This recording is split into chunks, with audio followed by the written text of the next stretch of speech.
Ayan, magandang araw mga boss mga idol. Ayan, pinapakain natin yung ating mga alagang mga chicken. Ayan. O, ayan pa sila. Ayan. Ayan sila mga boss mga idol. Ayun pa oh. Medyo marami-rami na mga boss mga idol yung ating alaga. Ayan. Ilang buwan na lang, meron na tayong mapapa. Ayan. So ganito lang yung ginagawa ko mga boss mga idol. Daily routine ko lang po. At tuwing ganitong oras, nagpapakain ako sa mga alaga ko. Yung mais na pinagiling namin.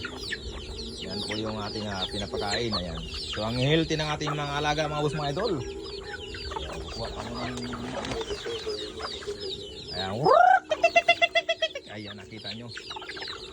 Ayan, nakita nyo mga boss mga idol. Ang dami no. So yun lang. Thank you.